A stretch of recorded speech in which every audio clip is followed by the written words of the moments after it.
안녕하세요. 캔들피그의 이런저런 시간입니다. 지난주 기술 패권 관점에서 미중 갈등이 왜 일어날 수밖에 없는지 그 배경에 대한 이야기를 했었는데요.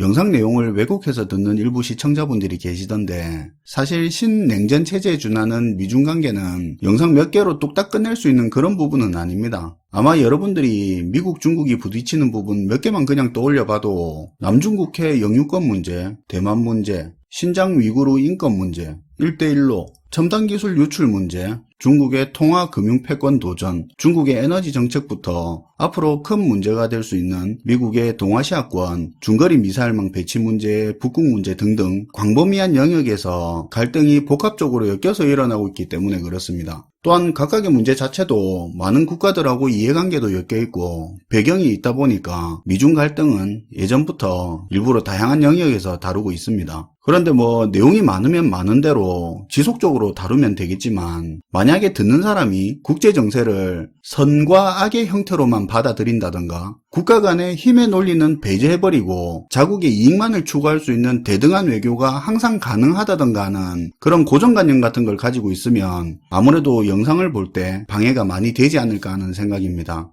아무튼 지난주에 그런 이야기를 했었죠.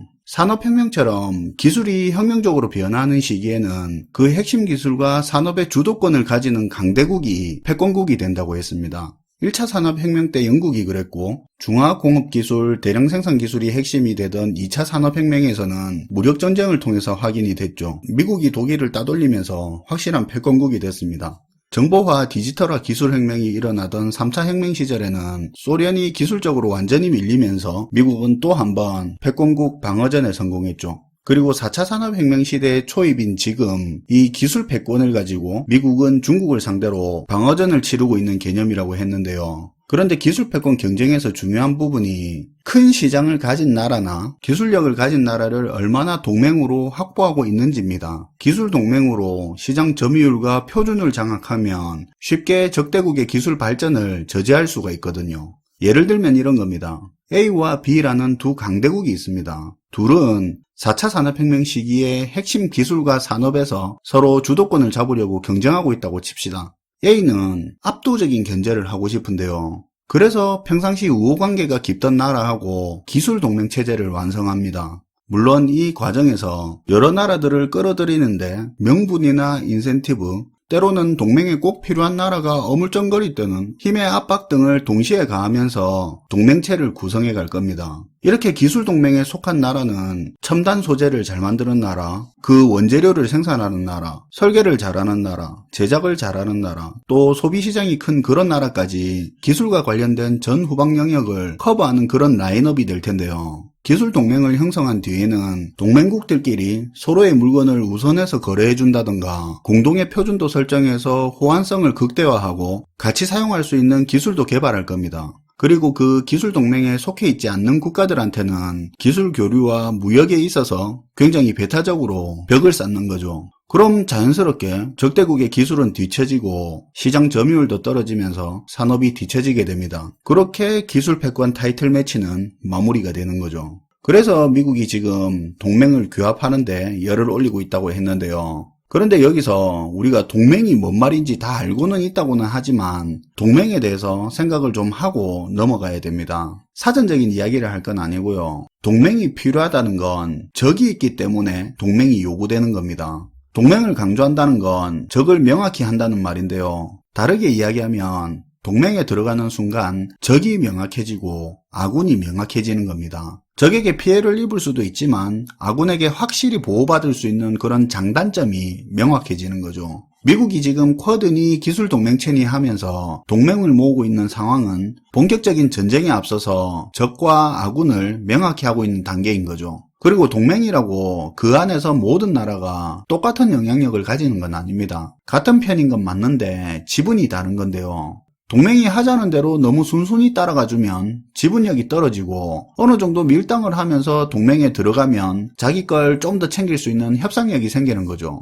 근데 진짜 외교를 아무나 하는 게 아닌 게 우리는 말이야 쉽게 자국의 이익을 최대한 챙기면서 동맹관계를 유지한다고 하는데 그 밀당이 어설퍼서 보이지 않는 선을 딱 넘겨버리면 더 좋은 동맹 조건을 가지려던 협상의 액션이 신뢰에 금을 내버리는 돌이키기 어려운 결과를 만들어버리기도 하죠. 서로 공통의 적을 규정하고 공동의 대응을 하는 게 동맹이긴 하지만 그 안에서 좀 더 자국의 이익을 챙기기 위해서 하는 전략적인 행동에 우리는 한 번씩 동맹인데 왜 저건 반대하지, 왜 저건 같이 안 하지 하면서 헷갈리기도 하죠. 뭐 때에 따라서는 전략적인 밀당이 아니고 진심일 수도 있겠죠. 그래서 외교가 어려운 거죠. 어쨌든 미국이 동맹을 강조하고 있다는 말은 적과 아군을 명확히 하고 그걸 중요하게 생각하고 있다는 부분은 반드시 기억을 해야 합니다. 아무튼 다시 돌아와서 미국은 최근 동맹 규합에 열을 올리고 있다고 했는데요. 냉전 체제가 끝나고 세계가 두 블록으로 나눠서 대립하던 시대는 끝나고 그러다 보니 과거에 비해서는 동맹의 의미가 많이 쇠퇴하게 됐습니다. 공동의 적이 없으니까요.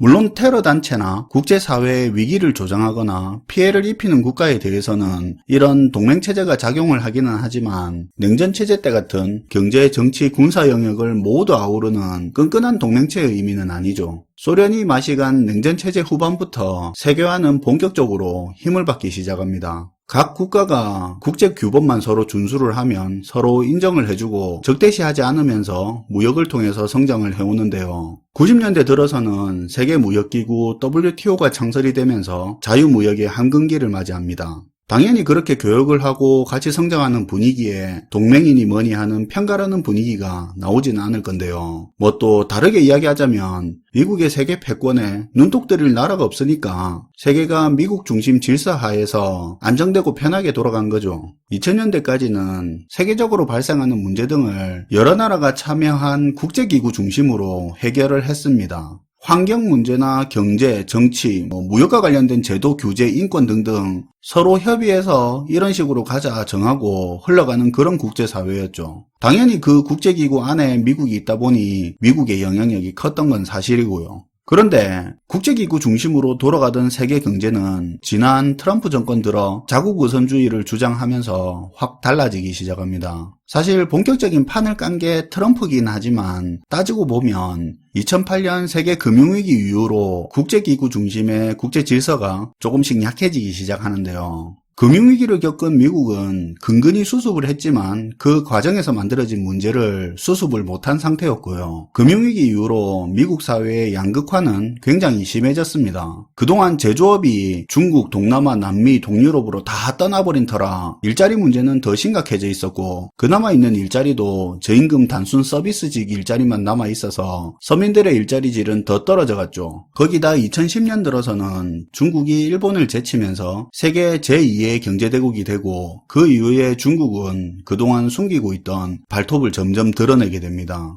1대1로를 선포하기도 하고 각종 국제기구에서 점점 중국의 영향력이 높아지면서 미국의 심기를 건드리는 상태였죠. 원래 미국은 중국의 경제 수준이 높아질수록 민주화 체제에 다가갈 거라고 생각하고 2001년 중국을 세계 무대로 데뷔시켜줬는데 중국은 오히려 그 반대의 국가로 더 가고 있었죠. 그리고 개발도상국이 발전하는 과정에서 선진국의 기술 유출이나 불공정 무역은 어느 정도 용인해주는 부분도 있었습니다. 그 기술을 베끼는데도 한계는 있고 경제 규모가 작으니까 어느 정도 시장이 커질 때까지는 빠르게 성장하도록 불공정 무역도 용인해주기도 하는데요. 그런데 중국은 세계 제2위의 국가가 되었음에도 그때의 행동을 그대로 하는데요. 이제는 강해진 국력을 바탕으로 정당한 권리처럼 행사하고 있죠. 다른 국가의 핵심이 되는 첨단 기술을 편법으로 쉽게 취득하고 그 기술을 이용해서 싼 가격으로 다시 수출을 해버리는 그런 일이 벌어지면서 세계 제1의 기술과 내수 시장을 가진 미국의 타격은 커져만 갔습니다. 그런 상황에서 대중들의 분노 포인트를 읽은 트럼프가 그 부분을 정확하게 공략하면서 대통령이 되고 미국의 이익만을 중요시하는 자국 우선주의가 본격적으로 시작이 됩니다. 우호국이고 뭐고 할 것 없이 미국 일자리와 산업에 피해가 간다면 대응하는 형태였는데요. 특히 미국에게 가장 피해를 많이 주는 중국이 제1의 타겟이었죠. 그러면서 미중 무역전쟁은 시작됐고 트럼프는 여러 국제기구에 대해서도 부정적인 감정을 드러냈는데요. 국제기구들을 통해서 진행되는 룰이 미국에게 불리한 것도 많고 특정 기구들은 중국의 입김이 너무 많다면서 불만을 드러내기도 했습니다. 그래서 트럼프 정권 당시에 미국은 여러 국제기구나 협약에서 탈퇴해버리기도 했는데요. 당연히 미국이 빠진 국제기구에 무슨 힘이 있겠습니까? 미국이 빠져버린 국제기구나 협정, 그리고 우호국가, 경쟁국가 할 것 없이 미국 자국우선주의 칼날에 영향을 받으면서 국제정세는 기준점 없이 흔들리고 있었는데요. 미국과 유럽 관계가 악화되는 등 전통의 동맹관계도 약화되고 있었죠. 그리고 이 상황을 더 심각하게 폭발시켜버린 게 바로 코로나입니다. 코로나 팬데믹으로 세계 모든 나라가 각자 도생의 길을 가게 되는데요. 잘 생각해 보십시오. 코로나 대응에 국제보건기구가 얼마나 큰 역할을 했는지. 사실상 아무것도 한 게 없는데요. 옛날 같으면 WHO 같은 국제기구를 중심으로 코로나에 대해서 이렇게 하자 저렇게 하자 하면서 각자 역할을 가지고 세계적인 차원에서 공동의 룰과 전략으로 대처를 했을 텐데 이번에 국제기구의 무력화가 여실히 드러났죠. 다 각자 도생이었습니다.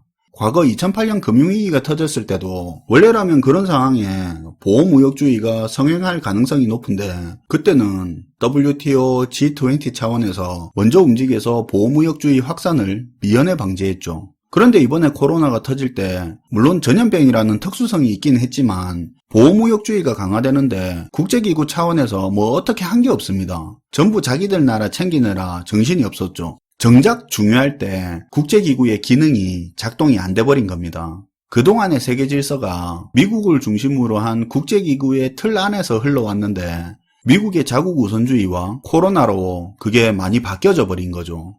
이제 바이든이 대통령이 되면서 탈퇴했던 국제기구에 재가입도 했고 하니 원래처럼 국제기구 중심의 국제질서로 갈 수 있겠네 할 수는 있겠지만 좀 어려워 보이는 것도 사실입니다. 미국의 바이든 정부는 취임 초부터 중국을 적대국이라고 명확히 선을 그었고 트럼프와는 달리 미국 단독이 아닌 동맹체제로 중국을 견제할 것을 분명히 했습니다. 중국 영향력이 커져 있는 국제기구 안에서 중국 견제는 당연히 힘들 건데요. 그래서 앞으로 미국은 중국이 빠져있는 새로운 국제기구나 협정 혹은 미국 동맹 세력을 중심으로 한 국제 질서를 만들고 그렇게 흘러갈 가능성이 큰데요. 물론 지켜봐야 알겠지만 예상처럼 그렇게 흘러갈 경우에는 지금 미국이 자기들의 동맹이 되어달라는 의미가 얼마나 넓은 의미로 다가오는지 한번 생각을 해봐야 될 것 같습니다. 시청해주셔서 감사하고요. 지금까지 캔들피그의 이런저런 시간이었습니다.